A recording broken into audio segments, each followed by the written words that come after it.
Hey, it's Renee, the professional engineer, recreational circus artist, coming to you from inside my very favorite acrobatic cube. Just wanted to give everybody the good news. This week I saw my surgeon, Dr. Turbulent, who is an excellent breast surgeon. She did my double mastectomy. She also did my lumpectomy back in 2022 when I was first diagnosed with early stage breast cancer, and has been my surgeon the second time, this time as well, where they have, it turns out, this is the news I got just this week when the pathology report has come in. I am done treatment. It hasn't completely sunk in, but yeah, it all looked good. So yeah, the double mastectomy got rid of all of the cancer, and the where they removed the 4 lymph nodes on my cancer side to test them out. They didn't indicate any sign of spread. So yeah, that means no chemotherapy for me. I literally just found out on this week, and I'm really grateful. I'm really grateful. I'm really thankful. Trust me, I fully understand just how incredibly fortunate I am right now. I'm very, very thankful. So the other surprise that I really wasn't expecting from that appointment was that my doctor has officially cleared me as well for all activities. So, I am not back to 100%. I can still feel the tightness in here. I am still working toward, full mobility in my arms after the mastectomy, but we are now just a little over 5 weeks post-surgery, and I am officially cleared. And I was very, very clear with my doctor when we were in the appointment. She was like, yep, you may resume all activities, do what feels right in your body. Don't, obviously don't overdo anything. And I was like, so just to be clear, I can walk my very large dog. I can carry very heavy groceries. I'm like, and I can start working toward doing pull-ups again. And Doc was like, yes, you can do all of these things. So earlier this week, I actually did, I very carefully, with, proper form, proper engagement, very slowly, I actually did a pull-up. And oh my gosh, it felt really good. I'm not going to do one here because it's really hard to do a pull-up on a tiny little cube when you can't fully extend. And I'm not going to go back to full-out circus training. I'm not going to get into full-on aerial training until at least February, because that's going to put me at 8 weeks post-surgery. So that's I'm being very conservative with things that are going to involve like fully extended loading, but I can show at least one thing, because I'm actually just kind of beaming in right now with a little update before I get into just a little bit of a workout, do a little bit of training here in the cube.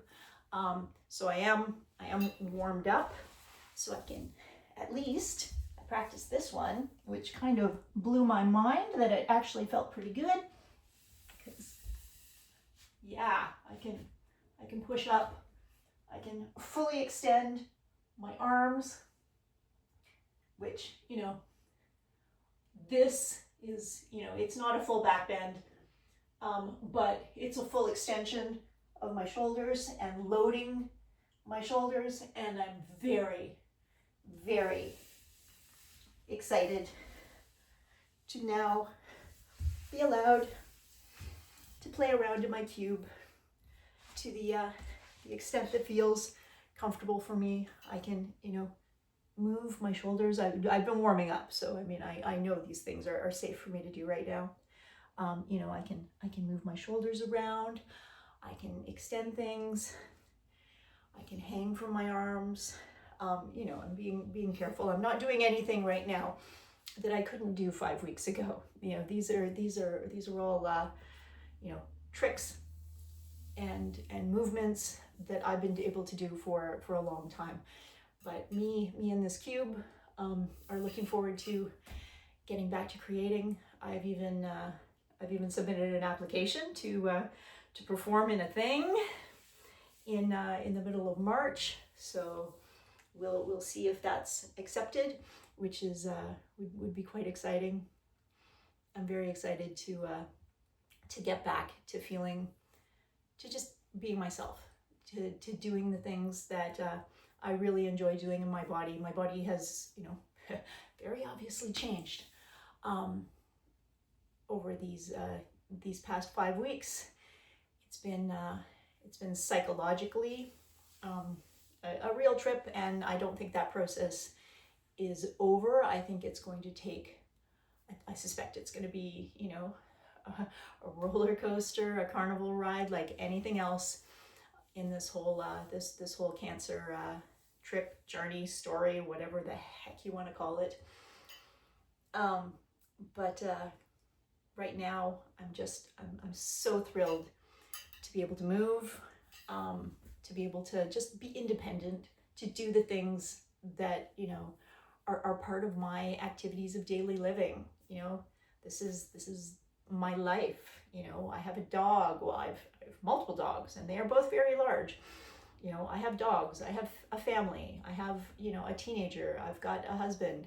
I've got a job.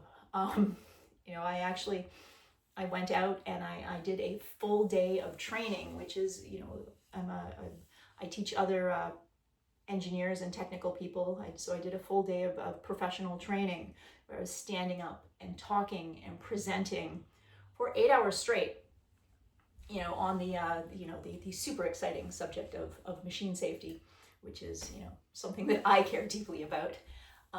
But yeah, it all felt really, really good. You know, I'm still needing a fair amount of rest in the evenings. You know, because my body is still recovering from all of this. My psyche is still recovering from all of this, and I'm probably going to be processing this, you know, for a while. You know, my life's not perfect. It's not all like, you know, yeah, no, they chopped my breasts off, and now it's all fine. I'm totally fine. But, you know, I'm not totally fine. But I'm gonna be really frank. I'm doing better than I expected, and that's really heartening. It's really exciting. You know, I thought this was actually going to be harder than so far it has been, and I'm deeply grateful and deeply appreciative of all of my friends and my family and all the support from my circus community, my professional community. I mean, I work in a male-dominated field, so to be really frank, I've been quite hesitant to even mention my breasts out in the working world. This is not something that that I normally want anybody that I work with to be talking about or thinking about. But you know, now that I'm on the other side, and as a woman in engineering, and as a woman working in a very heavily male-dominated field, I'm starting to wonder if maybe I shouldn't take that opportunity to help educate. You know, I do own my company, and I've got a really well established reputation and career. I've been doing this for a really long time, and maybe I should take this opportunity to speak out, maybe be a little bit more public.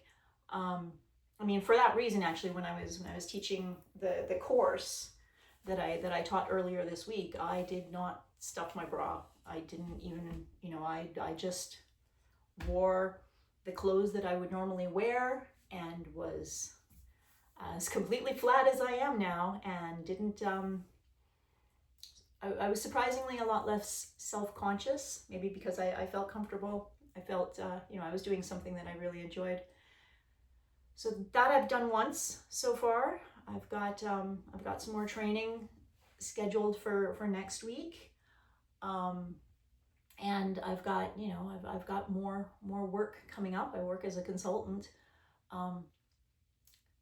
So I think I'm thinking a lot about, what I can do to kind of help give back to my community, help make myself and other women feel more comfortable about this idea of, what do we do after breast cancer, especially if we choose not to have reconstruction or, wear prosthetics. Are there things that I can do to help the other women in my life and in my world, and my community feel comfortable with this? Because I mean, my body doesn't feel wrong. It's how I'm made now. Well, I guess maybe not how made. Yes, both through natural and more extreme knife-related activities. But yeah, so that's what's on my mind a lot right now, psychologically, and I'm thinking about that. I'm gonna have to put some more thought into it. I mean, right now we're in Canada. It is winter. We're all wearing sweaters. It's not like really obvious when I go out and do things, because I'm fully covered. Wear sweaters, wear cardigans. We're all trying to stay warm. But maybe as the so I've got some time to make some decisions about how I want to present myself under in professional circumstances and in social circumstances. And that's so that's on my mind a lot.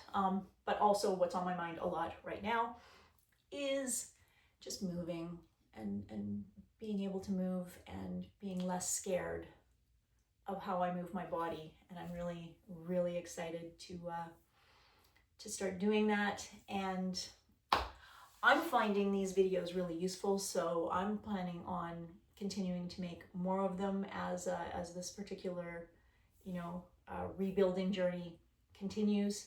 So if you stick around, you can see some circus tricks that I haven't been able to do for a while, because I'm going to start working on being able to perform again and just move, because it's fun and I enjoy being silly and I enjoy doing these things so much. So that's the news. It's looking pretty good. Right now, 5 weeks and 4 days post-surgery, I am officially allowed to move my body however I want, and my plan is to start rebuilding this biomachine, see what it can do, because I mean, it's a little different than the one I had a little over 5 weeks ago, and it's getting older all the time. I mean, that's the other thing that I there's a reason why I use the hashtag Cirque de Old Lady. It's because I am going to be 54 years old in a fairly short time. So yeah, I'm well into my mid-50s, and I know that time is going to start taking its toll on this vintage biomachine. So I can't let any other things get in its way. I'm going to take care of it as much as I can, and the best way that I know how to do that is by moving it. So I'm going to go do a workout and see what else I can do besides that that ridiculous back bend thing you just saw. Okay, have a good day.